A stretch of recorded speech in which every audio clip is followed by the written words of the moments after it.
Discuss what's expected on this trip. Our Chief Foreign Affairs Editor, Rob Parsons, is with me. And Rob, Russian-Indian relations clearly pretty strong during the Cold War. Yeah. Does it seem to you that this is an alliance that has stood the test of time? No, I think it has stood the test of time. You're right. It was very strong during the Cold War when India was a key member of the non-aligned movement, and the Soviet Union was very keen to establish good relations with the non-aligned movement. So that formed the sort of bedrock of the relationship that you've got today, which developed particularly in the defence area, and we're seeing that continuing to this day. And it should be worth pointing out here as well that it's not just President Putin who's arrived in Delhi for these talks. There's also the Defence Minister, Sergei Shoigu, Sergei Lavrov, the foreign minister, is there, and Igor Sechin, the head of Rosneft, the Russian oil company, is there as well, very close to Putin as well. So the Russians quite clearly giving this all they've got because they want this relationship to be a success. Since the end of the Cold War, they've rather lost out in the subcontinent.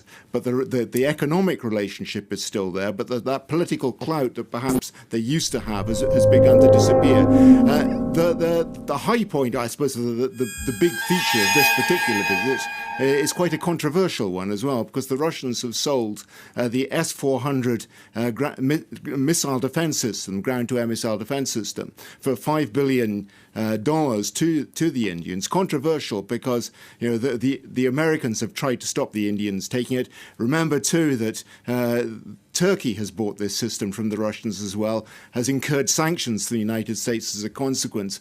The United States has been threatening sanctions against India, but India, despite the fact that its relationship with the United States is getting better, has ignored the efforts of the Americans to stop it happening. So, there are various different things happening at the same time in this relationship. It is going forward on an economic level, but on a political level, Russia's influence isn't what it was.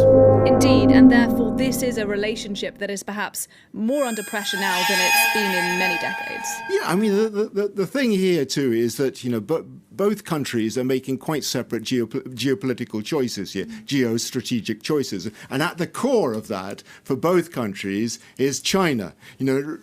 Russia is getting into an ever closer relationship with China, which is in turn defined by their own relationship with the United States.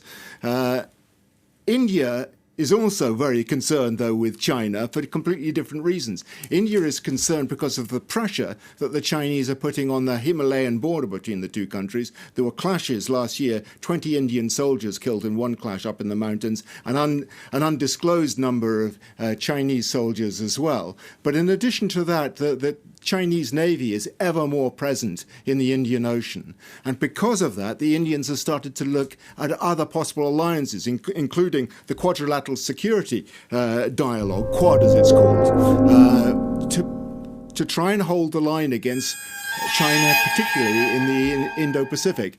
Sergei Lavrov, the Russian foreign minister, has accused the Americans of playing games with the Indians here and trying to drag them into an anti-Chinese alliance. Others, including the Chinese, have described this as a sort of Asian NATO. It's far from that at the moment. But the fact that the Indians are part of it does suggest that they are realigning their positions, and that although they want to keep that relationship with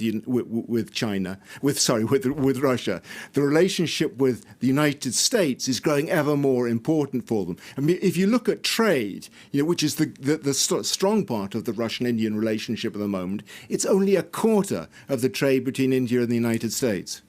Rob Parsons, thanks very much indeed. This is just the very beginning of Vladimir Putin's trip, so we'll have more news from that as soon as we get it. Thank you very much.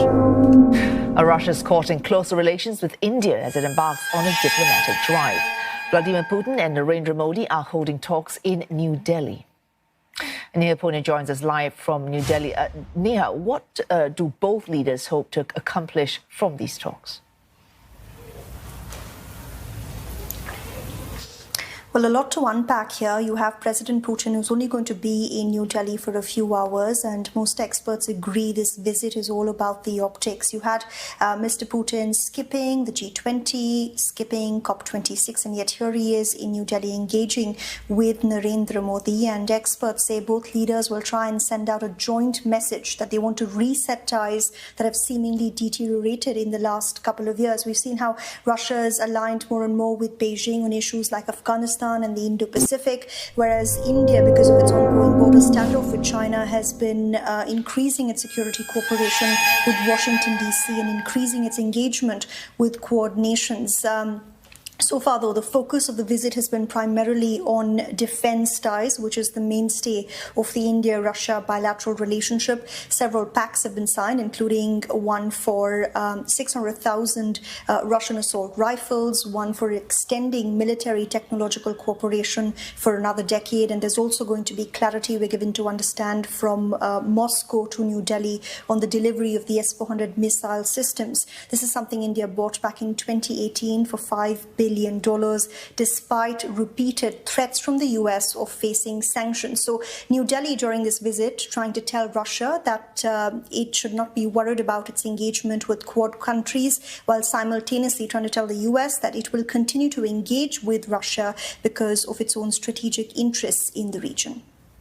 Onia, if, as you say, India has become more aligned with the United States and Russia more aligned with China, how have tensions between the US and China, what sort of impact have they had on relations between Moscow and New Delhi?